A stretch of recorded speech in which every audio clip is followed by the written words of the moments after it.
O Igão tentando pensar algum que não fracassou e não conseguiu, né, velho? Não, eu tô pirando aqui em outra coisa. Eu tô pirando assim, é que a gente também não tá exatamente vivendo numa época que a gente tem uma guerra no horizonte, pelo menos Brasil, tá ligado? Discordo. Assim, eu queria ter a chance de dizer que a gente não vive num país, num mundo que entraria em guerra, mas aí eu estaria falando uma merda gigante. Mas o Brasil não quer ser brother de geral, pô?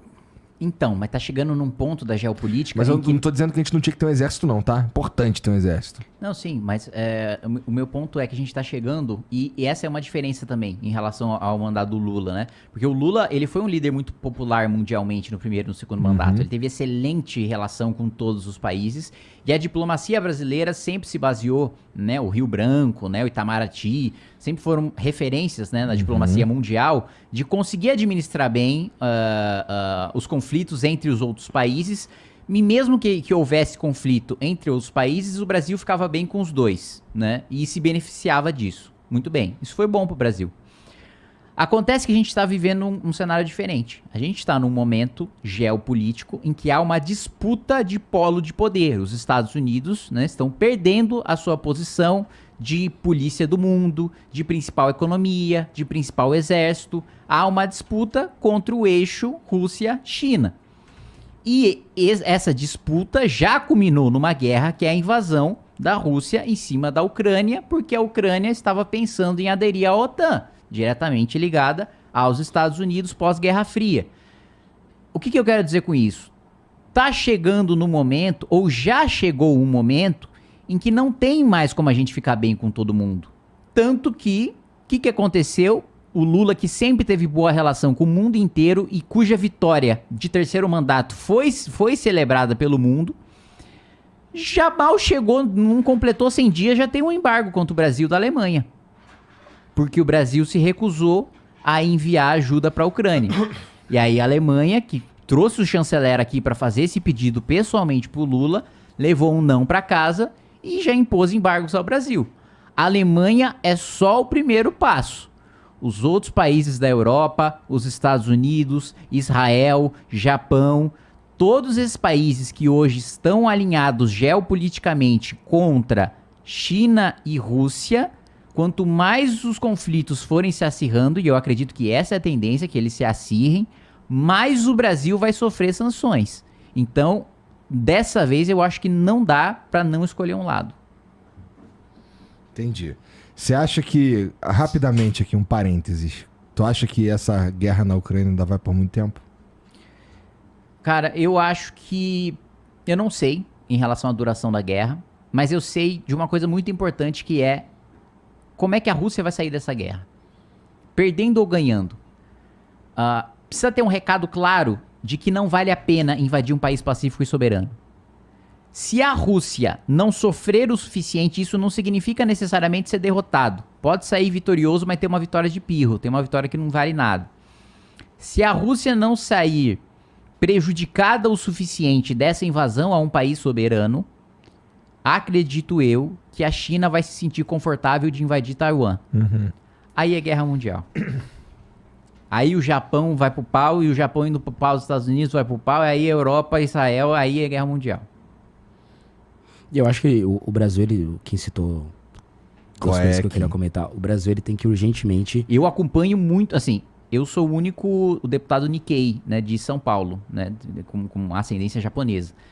E eu tenho muito... Bom, fui ao Japão a convite do governo japonês, tenho muito contato com o embaixador, o antigo embaixador, o novo embaixador, tenho contato com ministros e com deputados japoneses, né? Pô, mó inveja, eu queria ir no Japão.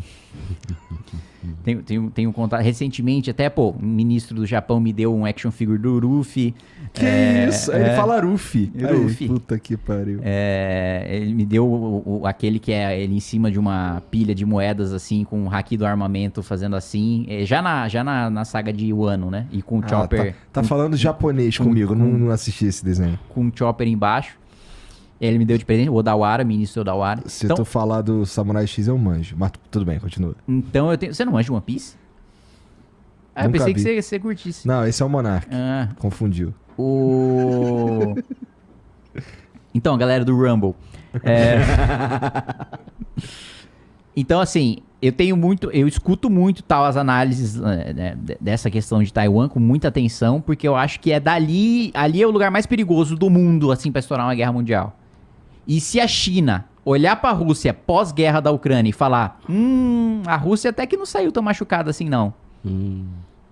Eu entendo isso. Deixa eu só fazer um parêntese, Gão. O Kim citou o caso de Taiwan. Eu acho que o Brasil, não só o Brasil, mas principalmente o estado de São Paulo, a gente precisa urgentemente alinhar ainda mais a nossa relação, principalmente com Taiwan, que é um lugar que compra muito do Brasil, que tem boa relação não só do Brasil como do estado de São Paulo, e é um lugar que está passando por algumas dificuldades ali com a China, etc. É uma cultura muito boa e eles mostraram que com democracia, com liberdade econômica, dá para ter um país muito bom ali, principalmente no enfrentamento com a China. Então acho que o Brasil e São Paulo tem que urgentemente estremecer ou alinhar, né, os seus laços com Taiwan. Recentemente, eu e o Renato Batista, que é um especialista em geopolítica, etc., nós nos reunimos com o embaixador de Taiwan. A gente está tendo algumas medidas, seja na Assembleia Legislativa quanto na Câmara dos Deputados, de ajudar ainda mais a relação com Taiwan, principalmente no governo que está tentando alinhar ainda mais as suas ações com a China, que é uma ditadura comunista que ataca Taiwan constantemente. Então, se Taiwan está querendo ter mais relações com São Paulo e com o Brasil, não faz sentido o Brasil não querer, inclusive, aí um abraço para a Embaixada de Taiwan. Esse lance da invasão da Rússia com a Ucrânia tem uma... Assim, existem algumas motivações. Uma delas é uma motivação suponho, porra... Talvez menos. Eu acho que... Porque assim, a China, ela tem... O grande lance com Taiwan é mais uma parada de orgulho, não é? Não é uma parada de, porra, isso aqui era meu, porra. Como é que isso aqui não é mais meu? A Ucrânia... Orgulho, você usou um adjetivo muito leve, né? É uma questão de poder, né? De dominância, de soberania nacional, né? Exato. Foi o que eu quis dizer. A Rússia e a Ucrânia têm esse aspecto também, né? Tem. Então, eu concordo com o que você falou. É uma análise que... é uma conclusão até que fácil de chegar, né? Especialmente vendo como a China se porta nesse conflito aí, de uma posição de deixa eu ver o que vai acontecer pra eu invadir Taiwan.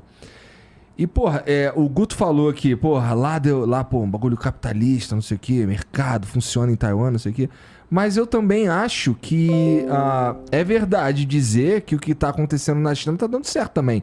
Senão eles não estavam conseguindo esse embate quase que de igual para igual com os Estados Unidos do ponto de vista econômico, não é? Cara, é que que você chama de ditadura comunista, talvez não seja exatamente do ponto de vista político, isso. mas não é do ponto de vista econômico. Sim. A questão sobre a China estar dando certo, eu acho que eu ia falar complexo, é bem simples. Tipo, a China você só tem um partido político. A China você tem campo de concentração para religioso e étnico. Tipo, a China, sabe, ela tá matando pessoas que não seguem tal religião. Campo de concentração. A última vez que a humanidade viu campo de concentração, a gente sabe muito bem onde é. Tipo, a China, ela vigia redes sociais. A China, ela, sabe... Então, a China tá fazendo um embate econômico com os Estados Unidos. Dane-se. Os chineses tem chineses em campo de concentração. Um país que tem campo de concentração é um país que não deu certo. Tipo, a gente tem que parar de sair dessa linha apenas econômica. Obviamente que a economia é importante, fundamental, etc. Agora... mas tal país ele tá dando um enfrentamento. Eu preferiria viver na Noruega, que não tem um embate econômico com os Estados Unidos, do que na China. Tipo, o IDH chinês é terrível. A China tem uma desigualdade terrível. A China tem uma pobreza terrível, uma miséria terrível, uma ditadura terrível, gente morta, gente torturada, gente em campo de concentração. Um país com essas coisas não deu certo. Eu conheço um cara que discordaria profundamente de você. Eu acho que eu vou te dar o livro dele. Elias Jabbour. Tá. O Anderson Riss mandou aqui, ó.